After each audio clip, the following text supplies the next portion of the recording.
Kennywood in West Mifflin, Pennsylvania is a park that left me with many questions and mixed opinions. In all honesty, I really wasn't a big fan of the place. Many smaller reasons are the result of this, with the exception of one major problem I had with the park. Kennywood tries to retain a classic and old school feel, but desperately fails at it in my opinion. With all the complaints I could talk about, I do have to cut it short and admit that the collection of rides and attractions is pretty solid. For the sake of this video, we will be looking at the 6 operating roller coasters that I was able to ride and plop them down on a list from worst to best. Now I know what you were probably thinking. If I went to the park last summer, how is this a top 6 and not a top 8? Well, the answer is simple. Steel Curtain and Skyrocket, the only 2 inverting coasters in the park, were not operational. Steel Curtain was seen testing during my visit, while Skyrocket was sitting standing but not operating, but nonetheless, they both opened 2 weeks later. It was a bummer, but the rides I did get on are still notable, so it's time that I rank them on a countdown video. Before we get into it, I'd like to mention that we are getting very close to 1,000 subscribers. As of the recording of this video, we were just 20 away from the big milestone, so it would mean a lot if you could help the channel reach that goal. Now without further ado, let's get into the list. Number 6, Lil Phantom. Built in 1996, Lil Phantom serves as the park's smallest roller coaster. It was manufactured by Molina & Sons, and although I can't remember the ride experience all that much, I can tell you that the layout is very, very short. That said, they do send you around multiple times, and either way, I'm always grateful for when a park lets an older rider like me snag a kiddie credit. Number 5, Exterminator. Exterminator is a ride that I knew almost nothing about going in, but I did happen to know that it was a Reverchon spinning Wild Mouse coaster, making it the only coaster from the manufacturer that I've currently ridden. Although the layout is nearly identical to the Zamperla variant, I was surprised by how well it ran, despite my expectations suggesting the ride would be a knockoff. I thought Exterminator was pretty fun, and I was just glad to be in an air-conditioned environment in all honesty. Number 4, Racer.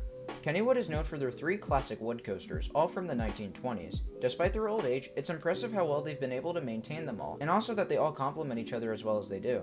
Even if Racer is the lowest ranked wood coaster on this list, it's still a very nice ride that stands on its own.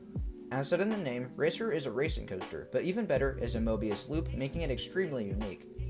A Mobius loop coaster is one that has 2 tracks but have them connected into one long circuit. Unlike Twisted Colossus at Six Flags Magic Mountain, which is a more modern take on a Mobius loop, this one does actually take you back into the station halfway through, meaning that if you want to get the credit, you have to ride both sides. Looking at it that way, this could be a downside for some, but personally, I appreciate the ride's uniqueness when compared to other dueling roller coasters. As for the actual ride experience, it's void of any airtime aside from 2 moments, but does have some decent laterals, and in my opinion, the fun in Racer mostly comes from the racing aspect rather than the ride elements. Number 3, Thunderbolt. Opening as Pippin in 1924, Thunderbolt is a very fun ride that specializes in laterals and terrain usage. The layout on this ride is actually very interesting, seeing as the action starts before the lift hill with 2 relatively big drops. Technically speaking, this makes the first portion of Thunderbolt's layout one of the world's best pre-lift sections.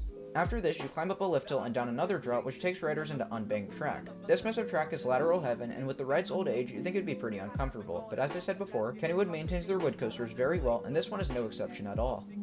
After the spaghetti wheel of track, you enter the last 2 giant drops, which take riders into a ravine. Both of these are fun, but that last one is especially huge, making for a killer finale. Thunderbolt undoubtedly gets a thumbs up from me. Number 2, Jackrabbit.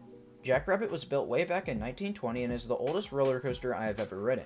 Even crazier, it's one of the smoothest wood coasters I've been on today. I have no idea how the park is able to accomplish that, but it's truly amazing. I will say, most of the ride experience doesn't do much, very few forces. So why does Jackrabbit place at the number 2 spot on this list? Easy answer, the double down. With such a minimalistic restraint setup, it's crazy that this element is even legal. You descend into the second drop with so much speed and you absolutely fly out of your seat. There's also a really fun final drop before the brake run, but really it's that one double down that carries the ride and puts it over the park's other coasters for me. Number 1, Phantom's Revenge. Phantom's Revenge is a ride that's gotten endless amounts of praise amongst roller coaster enthusiasts, but rightfully so. There may have been a select few elements that disappointed me a bit, but that ejector airtime finale is something I cannot deny as being one of the craziest elements on any coaster ever. But how did this come to be? In 1991, the ride actually opened as Steel Phantom, a hypercoaster built by Aerodynamics that would fly down a ravine and feature 4 inversions. It was pretty innovative at its time, seeing as it would take the speed and drop height record, but over time, Steel Phantom got considerably rough and the ride would lose most all of its praise and popularity. So in the year 2000, the park called up Morgan to completely modify the ride. The manufacturer would take out the inversions and replace them with sharp ejector airtime hills. As well as that, they also increased the drop height and ride length furthermore. Steel Phantom also opened with modifications to the train, and the ride would receive a new paint job and new name, now known as the Phantom's Revenge. The year 2001 came around, and Kennywood would once again make a name for themselves with this incredible hypercoaster. Like Jackrabbit, this ride features a pretty minimalistic lap bar that helps fling riders up and out of their seat at every single hill. I really can't explain in words how powerful it is, but it's what really makes Phantom's Revenge as amazing as it is. If you haven't already, get out to Kennywood and check out this absolute tank of a coaster. Thank you guys so much for watching. I hope you've enjoyed this video in which I've covered the 6 operating roller coasters I've personally ridden at Kennywood. Like I said at the beginning of the video, it would mean a lot to me if you could help the channel reach 1,000 subscribers, but until then, I'll see you all in the next one. Bye guys.